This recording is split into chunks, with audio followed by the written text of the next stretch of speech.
युद्ध चलते रहता था ब्रिटेन के साथ, हमेशा से लड़ाई झगड़ा ब्रिटेन के साथ क्या चलते रहता था, युद्ध चलते रहता। दूसरा, फ्रांस में एक बहुत बड़ी समस्या थी कि वहां का राजा बकलोल था, रानी महाबकलोल थी। राजा क्या था? ठीक है, लड़की लोग बताइए, रानी पूरा कोनो काम के नहीं थे सर। पूरी जनता में इतनी त्राहिमाम फैली हुई थी जिसका कोई हद नहीं। जनता में गरीबी बहुत ज्यादा थी और युद्ध में लगातार पैसे खर्च हो रहे थे। इसलिए जनता का कहना था कि युद्ध में इतना पैसे क्यों खर्चा कर रहे हो ब्रिटेन के साथ युद्ध में। अब चूंकि ब्रिटेन औद्योगिक क्रांति के चक्कर में अलग अलग जगहों पे युद्ध कर रहा था, अपना उपनिवेश बना रहा था, औपनिवेश या उपनिवेश बना रहा था, बात बराबर ही है।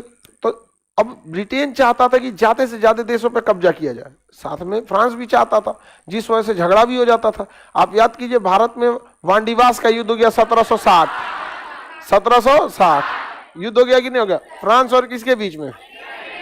अंग्रेज और फ्रांस के बीच में 1760 में कौन सा युद्ध हो गया?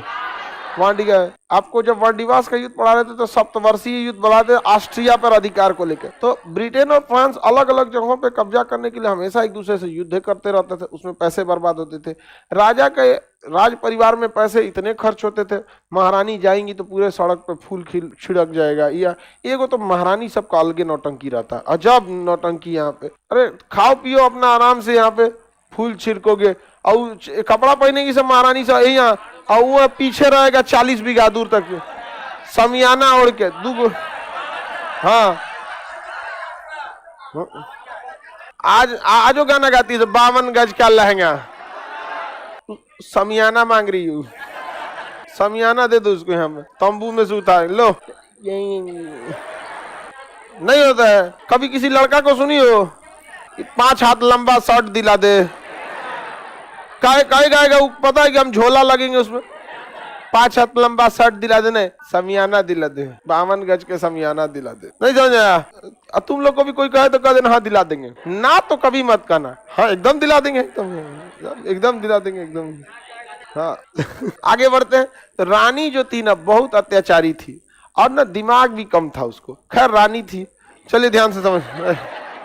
रानी जो थी एक बार घूमने के लिए निकली ऐसे रथ पे, तो रथ वगैरह पे जब घूमने के लिए निकली तो उसके पीछे गरीब जनता देखी, रानी है कुछ मदद के लिए मांग ले, तो जनता भूख से परेशान थी और कह रही थी कि हमको रोटी दे दो।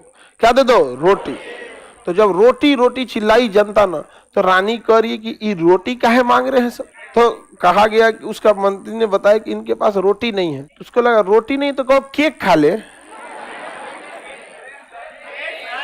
ब्रेड, रोटी को ही ब्रेड बोला जाता है अंग्रेजी, तो रोटी रोटी बोला गया ना, तो कहे रोटी नहीं है तो बोलो केक खा ले। उसको ये लग रहा था ना कि इनके पास सब कुछ है, इन्हें रोटी खाने का मन कर रहा है। नहीं, जैसे किसी के पास बहुत कुछ रहता है तो किसी दिन कहता है कि अरे आज लिट्टी चोखा बनाते हैं, कोई बहुत बड़ी चीज नहीं है लेकिन वो एक गाँव की याद दिला देता है। सब लोग बैठ के आग के किनारे गोईठा जलाएगा, ये सब तो कोई बहुत बड़ा चीज नहीं है, शौकिया आदमी खाता है, तो एक समझ में आता है। तो उसको लगा कि शौकिया लोग रोटी मांग रहा है। अब बताओ कितना कम दिमाग की थी वो। अगर कोई रोटी रोटी गरीब जनता चिल्ला रही है, कपड़ा देख के बता सकते कि इसकी समस्या है कि नहीं, तो उसको लगा कि ये फैशन होगा इन लोगों का। हाँ फैशन, फ्रांस से निकला ये कपड़ा फाड़ने का फैशन, जो है जीन्स फाड़ ले रहा है ना यहाँ पे, फ्रांस से निकला हुआ है यहाँ पे। अच्छा आजकल के हमको नहीं समझ में आ रहा है कि फाड़ के, खास करके इसमें लेडीज लोगों में फाड़पुर के वेस्टर्न कल्चर में चल जा रही हैं और इज्जत चाहिए उनको इंडियन कल्चर वाला। उनको इज्जत प्रॉपर चाहिए कौन वाला? Indian culture. और रहेंगे कौन? Western culture. वेस्टर्न कल्चर में वो अब कोई इज्जत उज्जत नहीं है, तो दोनों में से कोई एक के न मिलेगा, दोनों मिल जाए।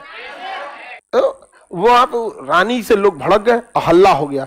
देख रहा हो ये रानी कितनी बकलोल है, करिए केक खा लो, ये ठीक नहीं है सब। तो राजा के खिलाफ लोग उठ गए। एक दिन ससुरा सरकार ने ऐसा कानून लाया, कहा कि सरकार को पैसे की जरूरत है, युद्ध की स्थिति है, टैक्स लगाना पड़ेगा।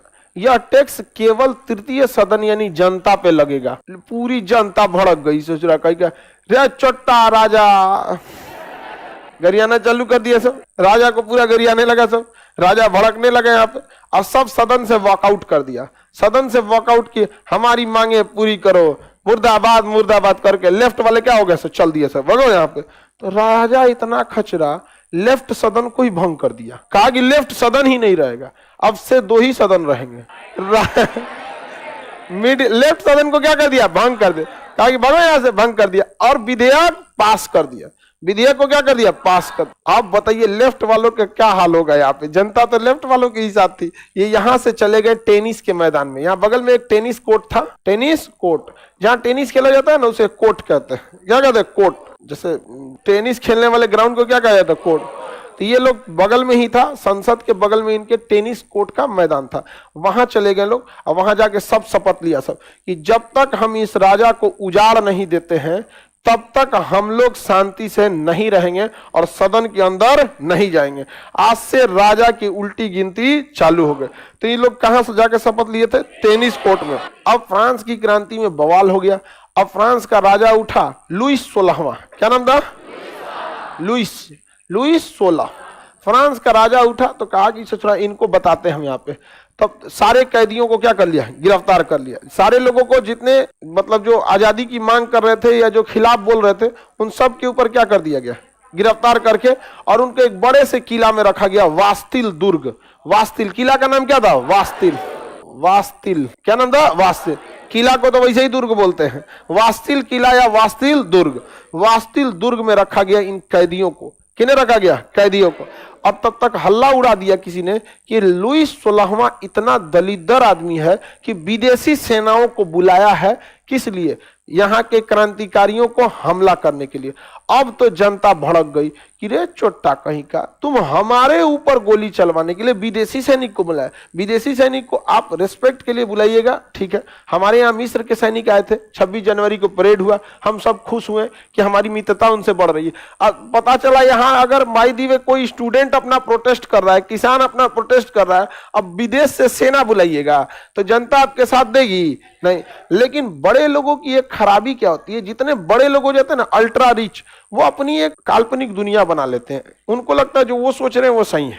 इसलिए देखिएगा बड़े बड़े लोग कभी कभी बड़ी अजीब सी मूर्खता करते हैं। उन्हें लगता है कि उन्हीं के हिसाब से सब चल रहा है। तो राजा को लगा कि ये बहुत अच्छा होगा। इससे जनता के खिलाफ दिल में एकदम जहर भर गया राजा के खिलाफ, और पूरी जनता क्रांति के लिए उठ गई। पूरी जनता एक साथ उठ गई वास्तिल दुर्ग के पास, और वास्तिल दुर्ग को चारों ओर से घेर के तोड़ दिया गया, और वास्तिल दुर्ग की दीवारों को तोड़ दिया गया, किला तोड़ दिया गया, और यहां से सारे कैदियों को रिहा कर दिया गया। कहा गया कि अब तो राजा का उल्टा सीधा सब गिनती चालू हो गया, अब राजा ना बच तो यहाँ पे।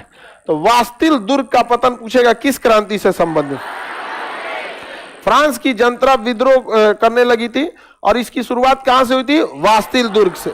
वास्तिल दुर्ग की घटना 14 जुलाई 1789, 14 जुलाई 1789 कहां से चालू हुआ था? वास्तिल से।